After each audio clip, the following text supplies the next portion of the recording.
अस्सलाम वालेकुम। आज एक्सक्लूसिव में आपको खुशामदीद कहेंगे। मैं हूं मोनिस रजा। आज बात करेंगे जाली अकाउंट के गोरख धंधे की। जाली अकाउंट कैसे बनता है और ये अकाउंट कौन बनाता है, आज न्यूज़ ने पता लगा लिया है। सादा लो शहरियों का शिनाख्ती कार्ड किस तरह से इस्तेमाल किया जाता है और ये धंधा करने वालों में कोई और नहीं, जरा यही बताते हैं कि खुद बैंक के मुलाजमीन इसमें शामिल होते हैं।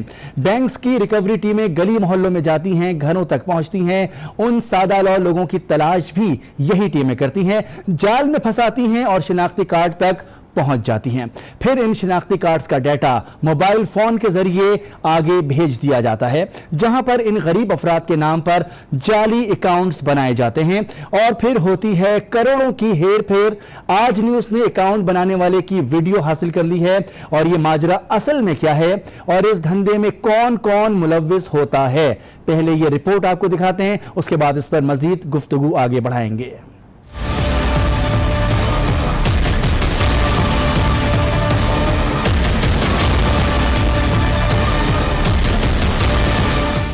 जाली अकाउंट के जरिए करोड़ों की हेरफेर का मामला।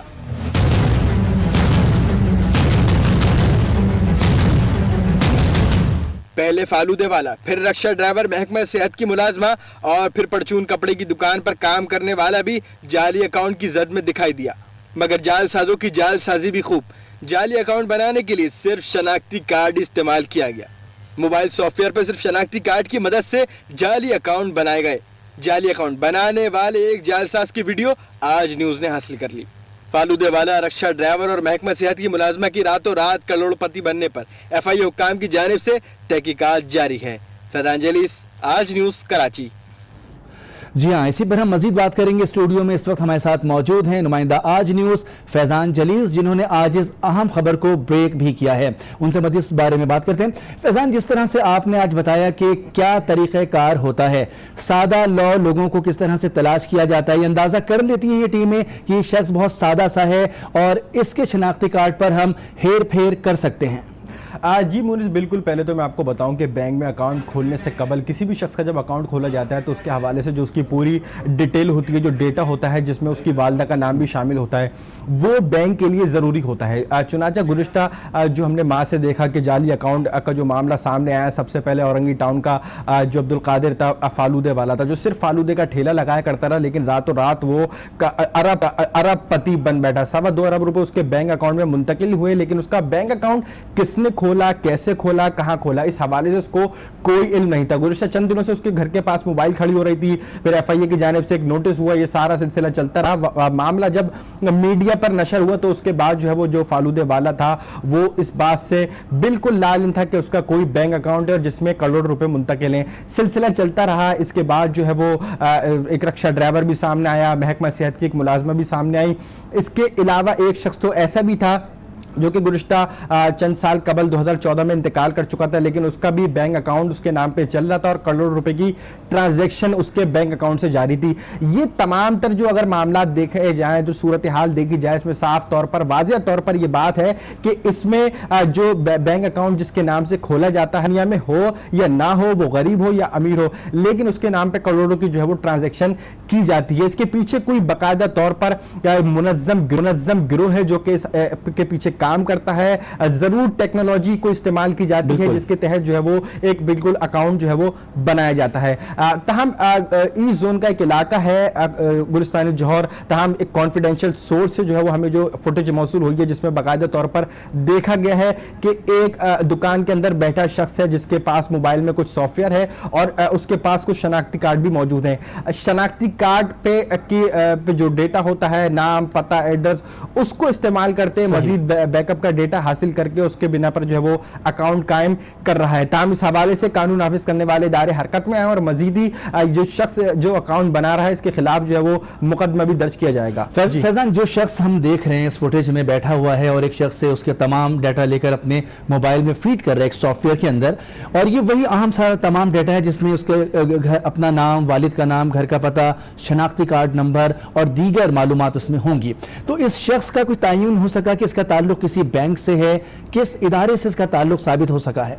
मोनिस, बिल्कुल जो सोर्स से जराए से इत्तलात मौसूल हुई हैं, जो शख्स ये वीडियो बना है जिसके पास शनाख्ती कार्ड है, उसका ताल्लुक जो है वो एक निजी बैंक के रिकवरी अमले से भी बताया जाता है। लेकिन अभी तक ये शख्स जो है वो गिरफ्तार नहीं हुआ है, जिसके पीछे जो है वो कानून नाफिज करने वाले इदारे हरकत में आ गए। चूंकि बाकायदा तौर पर FIA बैंकिंग सर्कल का एक बिल्कुल इदारा है जिसकी ये जिम्मेदारी और जो बिल्कुल बखूबी काम करता है कि बैंक अकाउंट में, बैंक में जो करप्शन होती है, बैंक में जाली अकाउंट बनाए जाते हैं या बैंक में अकाउंट कायम करके रकम की हेरफेर की जाती है, खुर्द-बुर्द की जाती है, उसके ऊपर बाकायदा तौर पर कानूनी कार्रवाई की जाती है और इसका कानून भी मौजूद है। FIA बिल्कुल काम कर रही है, GIT भी बनी हुई है, तफ्तीश का सिलसिला भी जारी है। जिन लोगों को जिनके अकाउंट कायम किए गए उनको नोटिस भी जारी किए गए और साथ ही जो महकमा सेहत की मुलाजमत थी उनका भी जो बैंक अकाउंट एक कायम किया गया था जिसमें करोड़ों रुपए की ट्रांजैक्शन हुई। लेकिन उन खातून को ट्रांजैक्शन का इल्म नहीं था, लेकिन ट्रांजैक्शन के ऊपर जो टैक्सेस लागू किए जाते हैं उस टैक्सेस का नोटिफिकेशन दिया गया। 1 करोड़ 10 लाख रुपए मालियत का टैक्स था, यानी कि इस बात से अंदाजा लगाया जा सकता है कि कितने अरसे से और कितनी मालियत का ट्रांजैक्शन गुजरी होगी। ये बिल्कुल एक अहम चीज इसमें यह है कि जो सादा लो इंसान हैं, जो अनपढ़ हैं, कम पढ़े लिखे हैं या अपने अकाउंट्स को बहुत ज्यादा इस्तेमाल नहीं करते, उन लोगों के नाम ज्यादा इस्तेमाल किए जाते हैं। यह बताएगा कि इस चीज का तो तयन हो सका होगा कि पैसा कहां से आता है और फिर कहां चला जाता है। इस पर FIA कहां तक पहुंची है? मोनिस, बिल्कुल इसमें जराए का मजीद ये भी कहना है कि कुछ बासर सियासी शख्सियात हैं जिनकी ब्लैक मनी को वाइट मनी में कन्वर्ट करने के लिए जो है वो इस तरीके के हरबे इस्तेमाल किए जाते हैं। चुनांचे दूसरों के नाम से जो है वो अकाउंट कायम किए जाते हैं और फिर उसमें ट्रांजैक्शन की जाती है। यही वजह जो है वो बाज़ाहिर तौर पर और जो जराए से मिलने वाली इतलात हैं उससे यही बात साबित होती है कि कुछ बासर शख्सियात हैं जिनकी करोड़ों रुपए की ब्लैक मनी है, अरबों रुपए की बल्कि ब्लैक मनी। फैजान, आपको इंटरप्ट करूंगा, बासर शख्सियात हैं या इसमें कुछ सरकारी अफसरान भी शामिल हैं? जी मोनिस, बिल्कुल बासर सियासी शख्सियात हैं, सरकारी कुछ अफसरान भी हैं जिनके जो है वो अकाउंट इस तरीके के बने हैं और जो कि अपनी ब्लैक मनी को वाइट मनी में कन्वर्ट करते हैं, उसके लिए ये अकाउंट जो है वो इस्तेमाल किए जाते हैं। अब तक जितने भी वाकयात सामने हैं जिसमें से मोहम्मद इकबाल नामी जो कि महरूम शख्स है उसके नाम पे भी अकाउंट बनाया गया, उसके अकाउंट में भी ट्रांजेक्शन का सिलसिला जारी रहा। तमाम तर वो अफराद हैं जो कि बिल्कुल या तो कोई किराए के मकान में रहते हैं या बिल्कुल अपनी कोई छोटा मोटा बिजनेस है, उसी के नाम पे जो है वो अकाउंट कायम किया गया और उसमें ट्रांजैक्शन का सिलसिला जारी था। बिल्कुल हमारे साथ मौजूद रहेगा फैजान जलीस ने आज खबर ब्रेक की जिस पर हम बात कर रहे हैं। कराची के ब्यूरो चीफ रफत सईद हमारे साथ लाइन पर मौजूद हैं। बहुत शुक्रिया रफत सईद साहब। आज एक अहम खबर आपके ब्यूरो की जानिब से ब्रेक की गई है, फैजान भी हमारे साथ यहाँ बैठे तफसीलात बता रहे हैं। जानना ये चाहेंगे कि इन अकाउंट का तो अंदाजा हो गया कि किस तरह से सादा लो इंसानों का डाटा ले लिया जाता है और फिर उस पर अकाउंट बना दिए जाते हैं। ये रकम आती कहां से है और ये कहां जाती है? क्या इसका तयन हो पाया? क्या कुछ बड़े नाम ऐसे आपकी नॉलेज में हैं जिन पर कार्रवाई हो सकती है? देखिए, फैजान जलीस ने आपको बड़ा तफसीली तौर से बताया है और FIA इस सिलसिले में काम कर रही है और बहुत सारी परतें इस केस की जो मनी लॉन्ड्रिंग का खुल जा रही हैं और इस सारे नेटवर्क में जहाँ सियासतदान मुलव्विस बताए जाते हैं, जहाँ सरकारी अफसरान मुलव्विस बताए जाते हैं, इसमें बैंक के जो मुलाजिम हैं वो भी जो है सारे नेटवर्क में शामिल है। उनकी मदद के बगैर ये काम मुमकिन नहीं है। हाल ही में एक ऐसा बड़ा बैंक अकाउंट भी दरियाफ्त हुआ है जिसके जरिए करोड़ों रुपए की मनी लॉन्ड्रिंग हुई है। अभी FIA इस सिलसिले में कुछ कहने से गुरेज कर रही है, लेकिन हमारी मालूमात के मुताबिक तो खासी अब बड़ी एक कह सकते हैं कि रिकवरी है या एक FIA को एक बड़ी कामयाबी मिली है जिसमें वो एक अकाउंट सामने आया है जिसके जरिए ट्रांजेक्शन हुई है और उसमें बैंक के बहुत सारे लोगों को मालूमात के लिए बुलाया गया है। लेकिन अभी FIA इस सिलसिले में बहुत एहतियात बरत रही है क्योंकि वो ये कहते हैं कि बासर सियासी शख्सियात तक पहुंचने के लिए खास ठोस सबूत चाहिए। और हाल ही में जो सऊदी अरब से गिरफ्तारी हुई है जिसे इंटरपोल के जरिए इसी हफ्ते में पाकिस्तान लाया जाएगा, उसकी आमद के बाद भी इस केस की बहुत सारी परतें खुलेंगी, FIA का ये कहना है। लेकिन वो ये कहते हैं कि GIT में अदालत की तरफ से ये पाबंद किया गया है कि इस सिलसिले में कोई बात ना की जाए, तो वो बाज़ाब्ता तौर से बताने से कासिर है। लेकिन मैं ये बताता चलूँ आपको कि आने वाले दिनों में निहायत सनसनीखेज इंकशाफात होंगे। इसमें बैंक के बहुत सारे मुलाजमीन और 62 सियासी शख्सियात से मुताबिक बहुत सारी अहम मालूमात सामने आएंगी। बहुत शुक्रिया रफत सईद साहब, ब्यूरो चीफ कराची। आज न्यूज़ के बता रहे थे कि आने वाले इस पर बहुत तहलका खेस इंकशाफात होंगे, बड़ी मछलियां पकड़ी जाएंगी, बड़े नाम सामने आएंगे। फैजान जलीस ने आज हमसे गुफ्तगू की, इस सिलसिले में हम उनका भी शुक्रिया अदा करेंगे और एक ब्रेक यहां पर लेंगे। एक ब्रेक के बाद हाजिर होंगे और एक और मौजू पर बात करेंगे। आज की सियासत पर बात करेंगे कि सियासी सूरत हाल क्या है और अपोजिशन के इकट्ठा होने पर क्या हुकूमत परेशान है या नहीं। एक ब्रेक के बाद आकर इस पर गुफ्तगू करेंगे।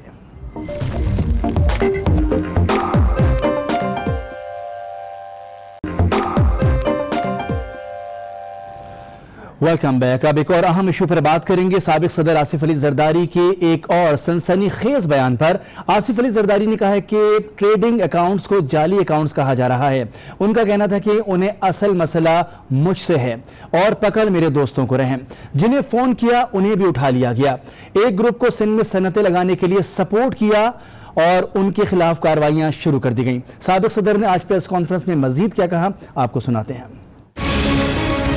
ट्रेडिंग अकाउंट्स को कहते हैं कि जी ये तो क्या अकाउंट है, जाली अकाउंट है या, मगर इससे काम नहीं चलेगा। इनका जो हाल है और इनकी जो सोच है, मैनेजमेंट का तरीका है, एग्रेशन है, असल इशू मुझसे है। तो पकड़ते हमेशा मेरे दोस्तों को। लास्ट टाइम एक दो बंदे मेरे उठा लिए तो मालूम पड़ा कि उनको लेटली मैं फोन कर रहा था। एक को इसलिए फोन कर रहा था कि वो फसल का पूछता था कि भाई फसल कैसी जा रही है, कैसा पानी चल रहा है। दूसरे को इसलिए पूछता था कि उससे मैं औताक बनवा रहा था डंडोला, तो उन्हीं को उठाया गया। अब एक ग्रुप है सिंध में जिसको मैंने सपोर्ट की है सिंध में इंडस्ट्रियलाइजेशन करने में, उनके ऊपर एक क़यामत इन्हें ढा दी है। उनके लिए क़यामत है, हमारे लिए तो कोई बात नहीं है, बिकॉज उनने कभी जेल नहीं देखे, उन्होंने कभी ये नैब्स नहीं देखी कि ये हर तरफ से मुझ पर क्यों हमला कर रहे हैं। हर चीज़ को एक सोच से किया जाता। मैं गिरफ्तार होता रहा हूँ, कोई नई बात तो नहीं होगी ना। अगर आपने सुबह को अखबार में पढ़ा कि मुझे शाम को गिरफ्तार कर लिया तो क्या नई बात होगी? तो नहीं होगी। तो मेरे को अब समझ आ रही है कि ये 18th अमेंडमेंट का झगड़ा है। मैं करना भी चाहूँ तो बलूचिस्तान नहीं मानता, यूपी नहीं मानता, पंजाब नहीं मानता, सिंध नहीं मानेगा। मैं भी कह चुका हूँ कि ये आपका काम है, तो मैं एनआरओ क्यों मांगू? मैंने तो मुशर्रफ से एनआरओ नहीं मांगा, वो तो उसकी जरूरत थी। डिक्टेटरशिप के दौर से ज्यादा आजकल ये एक्टिवेट हो चुके हैं। Actor is worse than the act, they are bad actors. Dictatorial system की जो एक्टिंग कर रहे हैं वो बैड एक्टिंग कर रहे हैं। हम तो कोशिश कर रहे थे कि इनको 90 दिन दिए जाए, मगर वो खुद ही हमला करते हैं, तो फिर तो ऐसे ही होगा ना। जी हाँ, साबिक सदर आसिफ अली जरदारी जिन्होंने पाकिस्तान पीपल्स पार्टी की कामयाब दौरे हुकूमत में बढ़ चढ़ कर वहाँ पर रहनुमाई भी की और उनकी जो मुफाहमत की पॉलिसी थी वो बहुत कामयाब गर्दानी जाती है। आज लाहौर पहुँचे और वहाँ पर पहुँच कर उन्होंने ये प्रेस कॉन्फ्रेंस की और इस प्रेस कॉन्फ्रेंस में उन्होंने जो अहम बातें की वो हम आपको सुनवा रहे थे। इसमें एक अहम पहलू ये भी है कि मौलाना फजल रहमान ने भी साबिक सदर आसिफ अली जरदारी से राब्ता किया है, एक मरतबा और राब्ता किया है और उनको एक मरतबा फिर दावत दी है कि वो ऑल पार्टीज कॉन्फ्रेंस बुलाने में उनकी मदद भी करें और उसमें शरीक भी हों। इसके साथ साथ आज की इस प्रेस कॉन्फ्रेंस में साबिक सदर आसिफ अली जरदारी से ये सवाल पूछा गया कि मियां नवाज शरीफ से आपकी मुलाकात होगी क्योंकि आप लाहौर आए हैं और इसी शहर में मियां नवाज शरीफ भी मौजूद हैं। तो उन्होंने कहा कि वो समझते हैं कि उनकी मुलाकात होगी या नहीं होगी, कुछ नहीं कह सकते, लेकिन जब एपीसी में वो बैठेंगे तो जरूर मियां नवाज शरीफ से उनकी मुलाकातें होंगी।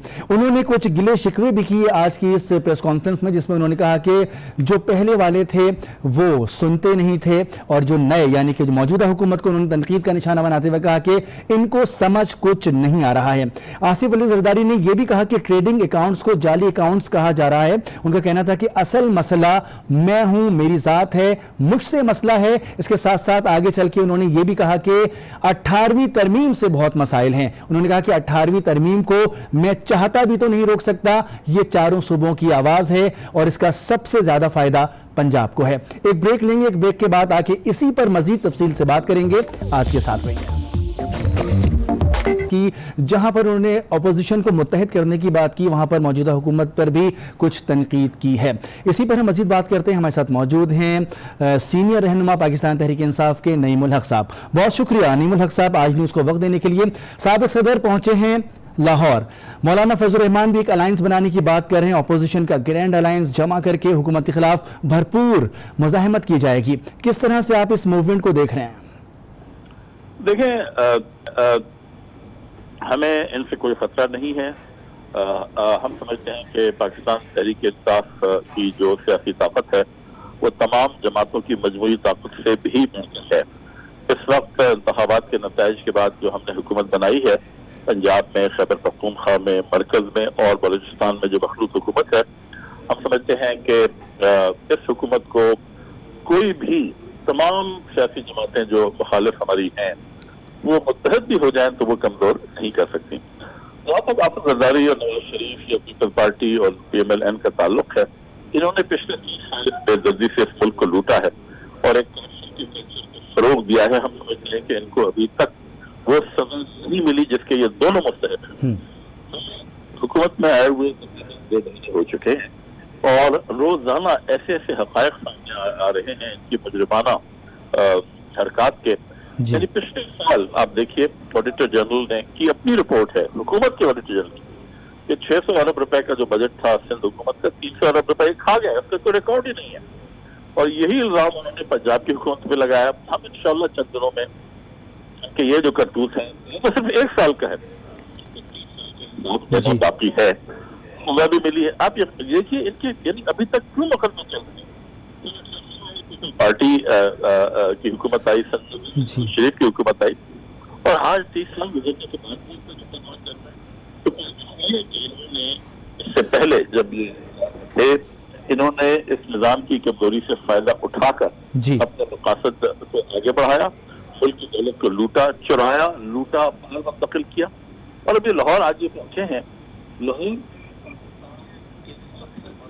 जी अच्छा नईमुल हक साहब, लाहौर ये पहुंचे हैं, आप भी कह रहे हैं कि इनसे कोई फर्क नहीं पड़ता अगर तमाम अपोजिशन इकट्ठा हो जाए। इमरान खान साहब ने कौम से खिताब में NRO का जिक्र किया और इस NRO के मामले पर नून लीग ने कहा कि हमने तो कभी NRO नहीं मांगा। आज जरदारी साहब ने भी बात दोहरा दी कि हमने तो मुशर्रफ से NRO नहीं किया, तो इमरान खान से NRO क्यों मांगेंगे? इसकी थोड़ी वजाहत कीजिएगा। उससे ये फायदा उठाकर अभी तक ये बहाल है, वक्त करीब आ रहा है और आज जरदारी साहब ने भी इस बात का एतराफ़ किया है कि शायद वो जल्दी जेल में जाने मिलती नहीं हो चुके हैं, इसलिए आज तक वो सजा नहीं भुगती जिसके वो मुस्तहिक थे, दौलत को वापस नहीं किया और कर दी है। गालिबन हमारा राब्ता इस वक्त नईमुल हक साहब से नहीं है, उनकी आवाज़ मुकम्मल नहीं आ पा रही और वो यही कह रहे हैं कि आज साबिक सदर आसिफ अली जरदारी ने भी इस बात का इंदिया दिया अपनी प्रेस कॉन्फ्रेंस में कि हो सकता है उनको गिरफ्तार कर लिया जाए। आसिफ अली जरदारी ने अपनी प्रेस कॉन्फ्रेंस में यकीनी तौर पर ये कहा है कि गिरफ्तारी उनके लिए कोई नई चीज़ नहीं है, अगर उनको गिरफ्तार कर लिया जाए तो ये कोई अचंभे की बात नहीं होगी। नईमुल हक साहब से हम बात कर रहे थे, उनसे ये जानने की कोशिश कर रहे थे कि मौजूदा अपोजिशन का अलायंस जो बनने जा रहा है, मौलाना फजल रहमान सरगर्म हैं, नवाज शरीफ साहब से भी उन्होंने राब्ता किया है, साबिक सदर आसिफ अली जरदारी से आज उन्होंने दोबारा राब्ता किया है। इसके साथ साथ तमाम अपोजिशन की जमातों को इकट्ठा करके कितने पुरअसर हो पाएंगे मौजूदा हुकूमत के खिलाफ? नईमुल हक साहब का कहना है कि अगर तमाम हुकूमत जमा भी हो जाए तो मौजूदा हुकूमत के लिए कोई खतरे की बात नहीं है, लेकिन हुकूमत की जानिब से यह भी कहा गया है कि हुकूमत कोई NRO नहीं करेगी। इसी मामले पर हम बात करना चाह रहे हैं कि NRO किसने मांगा, किससे मांगा, इसकी वजाहत अभी PTI की जानिब से आना बाकी है, क्योंकि वज़ीर आज़म इमरान खान ने अपने कौम से खिताब में NRO का जिक्र किया था, जिसकी तमाम सियासी जमातें खासतौर पर मुस्लिम लीग नून, पाकिस्तान पीपल्स पार्टी ये कह चुके हैं कि हमने तो कभी NRO मांगा ही नहीं। तो अब सवाल ये पैदा होता है कि NRO अगर इन 2 बड़ी सियासी जमातों ने नहीं मांगा तो कौन हुकूमत वक्त से NRO की बातें कर रहा है? कौन ऐसा सियासतदान है, कौन ऐसा शख्स है जो NRO चाहता है? ये PTI के लिए एक बड़ा सवाल होगा और मौजूदा हुकूमत के लिए इसको बताना भी बहुत जरूरी होगा। तारिक चौधरी साहब ब्यूरो चीफ इस्लामाबाद के हमारे साथ मौजूद हैं। तारिक चौधरी साहब, आज हमने देखा कि साबिक सदर आसिफ अली जरदारी लाहौर पहुंचे, वहां पर उन्होंने प्रेस कॉन्फ्रेंस की। इसके साथ साथ मौलाना फजल रहमान ने एक मरतबा फिर साबिक सदर से राब्ता किया है अपोजिशन अलायंस बनाने के लिए। इसके साथ साथ ये सवाल भी होता है कि NRO की बात पहले इमरान खान साहब ने की, नवाज शरीफ साहब ने, नून लीग ने रद्द कर दी, आज आसिफ अली जरदारी ने भी कह दिया हमने तो मुशर्रफ से NRO नहीं किया, तो इनसे क्या करेंगे? क्या कहेंगे आप इस पर? देखिए, मेरा ये ख्याल है कि NRO की जो टर्मिनोलॉजी है इसको बड़े जोर तरीके से इस्तेमाल किया जा रहा है। NRO जो है 2002 से 2008 के दरमियान जो असम्बली थी, उस वक्त जो फौजी सरबराह थे परवेज मुशर्रफ, ये उन्होंने किया था कुछ सियासी कुव्वतों के साथ जी। और उस वक्त उनकी मजबूरी थी, जिसमें खास तौर पर मोहतरमा बेनजीर भुट्टो की वापसी मुमकिन हुई थी। आपको याद होगा कि नवाज शरीफ जो थे और उनकी जमात उस NRO का हिस्सा नहीं थी, लेकिन जब मोहतरमा बेनजीर भुट्टो पाकिस्तान आई तो उसके बाद नवाज शरीफ के लिए भी रास्ता खुल गया। और उस NRO को बाद में उस वक्त की सुप्रीम कोर्ट के सरबराह इफ्तिखार चौधरी साहब ने, आपको ये भी याद होगा कि उन्होंने उसको कैंसिल कर दिया था और उसके तहत जो कुछ तकरीबन 7-8 हजार ब्यूरोक्रेट भी थे, ताजर भी थे, बहुत सारे लोग थे, उनके मुकदमा जो थे दोबारा खोल दिए थे। अब NRO तो माजी की बात है। अब देखना यह है कि इस वक्त जो है वो कौन से हालात हैं जिनके तहत ये बात की जा रही है। जिन NRO ज़ाहिर है कोई देने वाला होता है और कोई लेने वाला होता है। यहाँ ये नहीं बताया जा रहा कि NRO कौन किससे मांग रहा है। पाकिस्तान में मुस्लिम लीग नून मौजूद है, पाकिस्तान में पीपल्स पार्टी मौजूद है, दोनों जमातें असम्बली के अंदर मौजूद है, पंजाब असम्बली के अंदर मौजूद है, सिंध असम्बली के अंदर मौजूद है, फेडरल असम्बली में मौजूद है। नवाज शरीफ के सर के बारे में अगर ये कहा जाता है कि वो कोई NRO मांग सकते हैं तो वो उस वक्त मांग सकते थे जब वो पाकिस्तान से बाहर थे, जब उनके खिलाफ न्याय कोर्ट का फैसला आया था। वो तो 13 जुलाई 2018 को बाकायदा अपनी बेटी के साथ पाकिस्तान वापस आए। वो ज़ाहिर गिरफ्तारी देने के लिए आए थे। जब कोई शख्स गिरफ्तारी देने के लिए आता है और पाकिस्तान में गिरफ्तार हो जाता है, उसके बाद उसको सजा हो जाती है, फिर वो जेल में 2 महीने गुजारता है, उसके बाद वो जमानत पे बाहर आता है। उनकी जो जमात थी उसके पास बहुत थोड़ा आदमी था, वो कोशिश करते तो वो पंजाब में हुकूमत बना सकते थे। फिर शायद NRO उस वक्त मांगा जाता कि उनकी हुकूमत को फैसिलिटेट किया जाए, उनकी पार्टी को, और वो पंजाब में हुकूमत बना लें। वो मरहला गुजर गया। अब शहबाज शरीफ साहब भी जो जेल में है, तो अब मुझे नहीं समझ आती कि जो NRO की बात की जाती कौन किससे मांग रहा है। जहाँ तक आसिफ जरदारी साहब का ताल्लुक है, आसिफ जरदारी साहब जो है वो ये जो ओमनी वाला मामला है और दीगर मामला है FIA के फेक अकाउंट्स वाला, उस जितने मुकदमा आज तक हुए हैं वो वहाँ जाके पेश होते हैं, कभी FIA के सामने, कभी किसी अदालत के सामने। अभी तक कोई उन पर फ्रेम नहीं हुए चार्जेस उस तरह से जिस तरह होते हैं।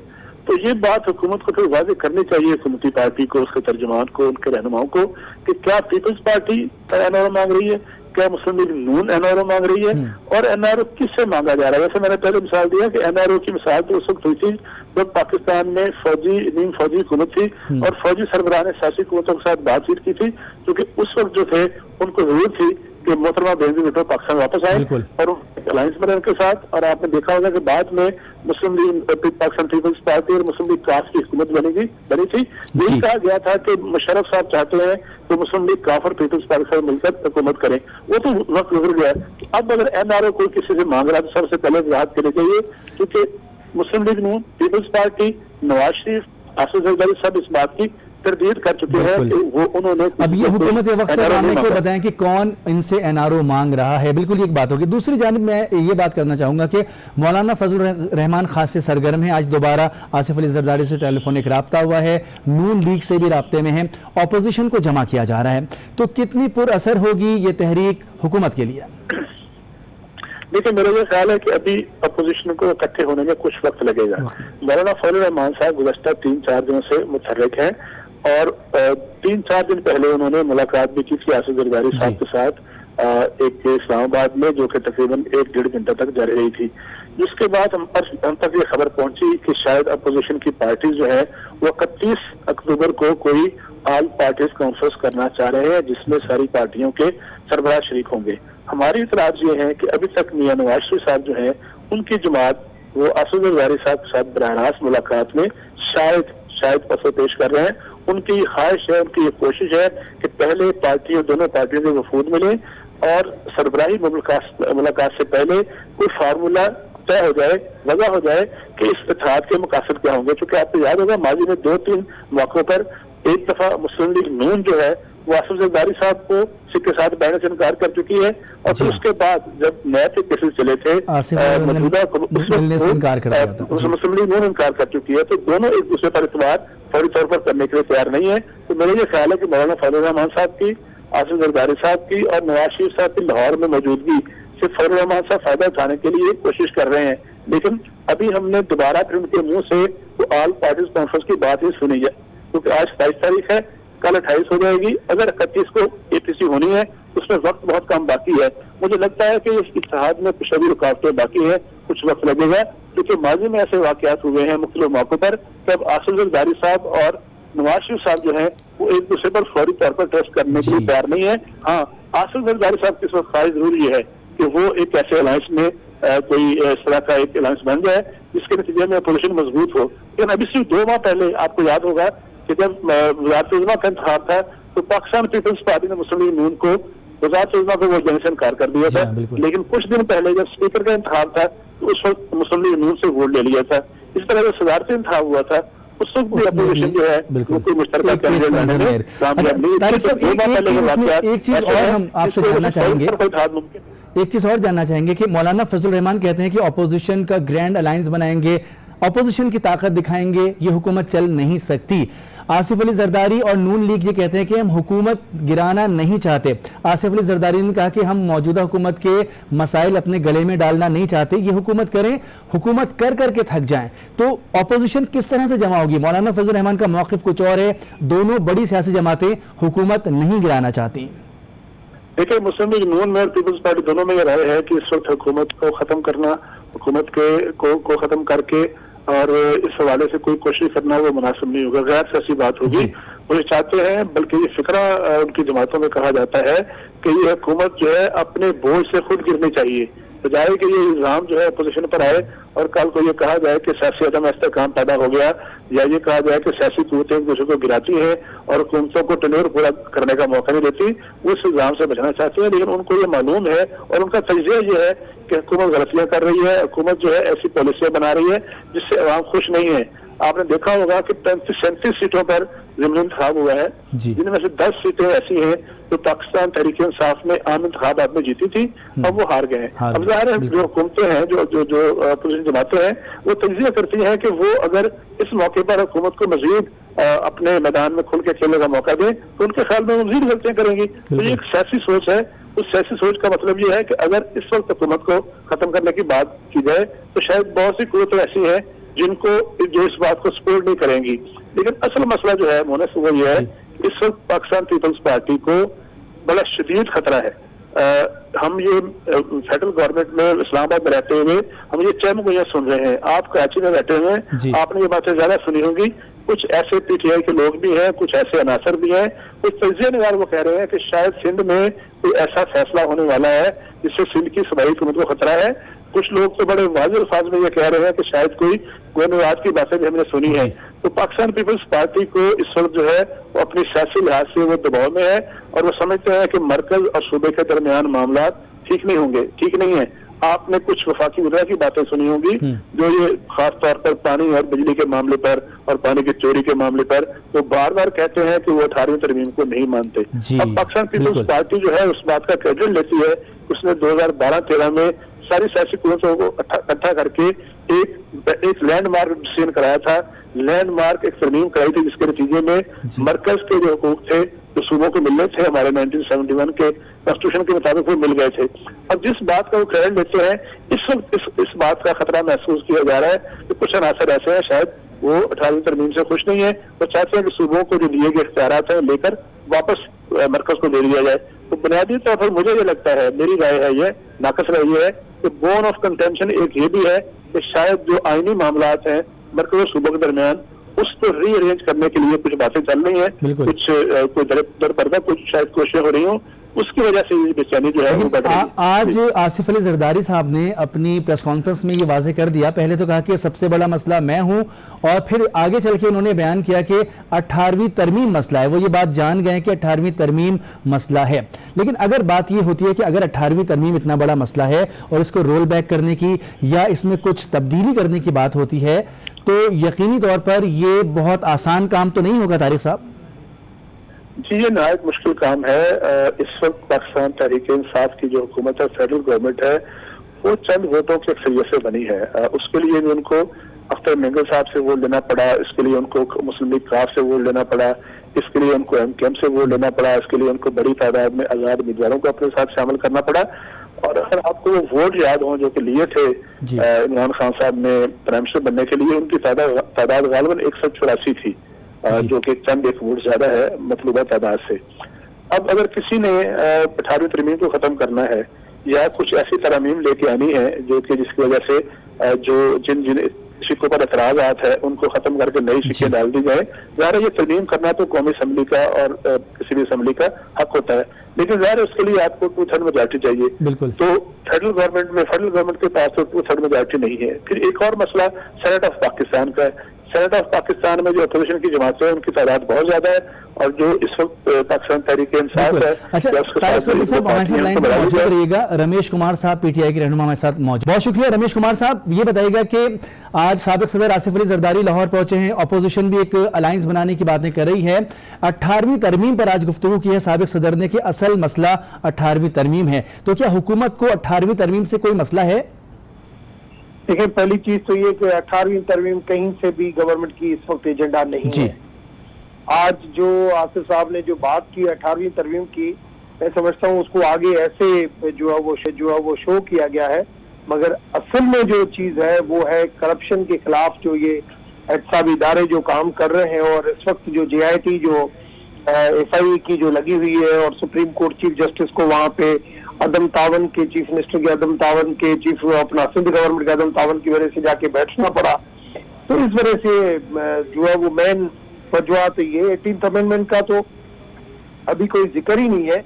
सही। तो अब अपोजिशन अपने आप को, पहले जो गवर्नमेंट अपोजिशन अपनी मफादात की सियासत में मिलके एक दूसरे के मफादात को देखते थे और कंप्रोमाइज हो जाती थी एक दूसरे की चीजें, मगर अब कम से कम वो रास्ता है नहीं कि करप्शन के ऊपर। तो आप समझते हैं कि 18वीं तरमीम को ऐसे शोषा छोड़ दिया गया?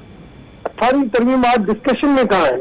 18वीं तरमीम के अंदर जो मिस्टेक्स थी जी, जल्दी में जो हुई थी, वो लास्ट PMLN की गवर्नमेंट भी बातें कर रही थी, क्योंकि मैं उस वक्त PMLN में था जी, कि भाई इन चीजों को रिवाइज होना चाहिए, मगर वो उस टाइम पे भी नहीं। आपकी हुकूमत का ऐसा कोई एजेंडा फिलहाल नहीं है? आपकी हुकूमत का कोई ऐसा एजेंडा नहीं है अभी? नहीं नेशनल असेंबली में 2/3 मेजॉरिटी है, नहीं सेनेट में 2/3 मेजॉरिटी है। ये फरमाइएगा कि गवर्नमेंट के पास प्रायोरिटीज में और बहुत चीजें हैं, करप्शन है, इकोनॉमी है, उन चीजों को, मनी लॉन्ड्रिंग है, उन चीजों को फोकस किया हुआ है। 18th अमेंडमेंट इस वक्त फोकस ही नहीं है हमारा। अच्छा रमेश कुमार साहब, ये बताइएगा कि वजीर आजम ने अपने खिताब में NRO का तस्करा किया, मुस्लिम लीग नून रद्द कर चुकी। आज साबिक सदर आसिफ अली जरदारी ने कहा कि कौन किससे NRO मांग रहा है, हुकूमत को ये बताना तो पड़ेगा ना।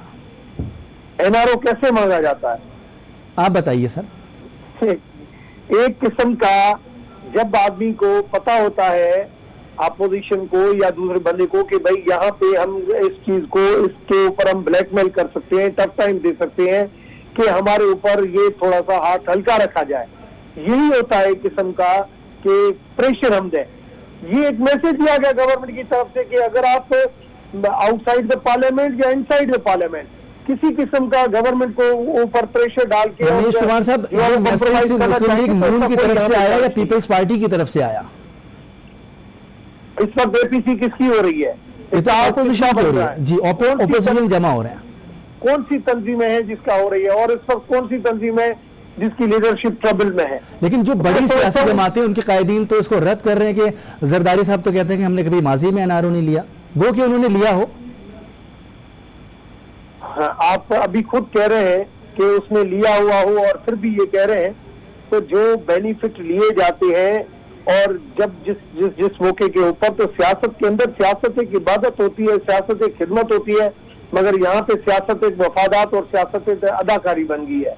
तो जिस टाइम जो चीज सुइटेबल लगती है उस चीज को उस टाइम अपनाया जाता है, और जो चीज जिसको सुटेबल नहीं लगती है उसको उस टाइम मुकरा जाता है कि भाई नहीं हम उसको नहीं चाहते, मगर थोड़ी देर के बाद वही चीज हो जाती है।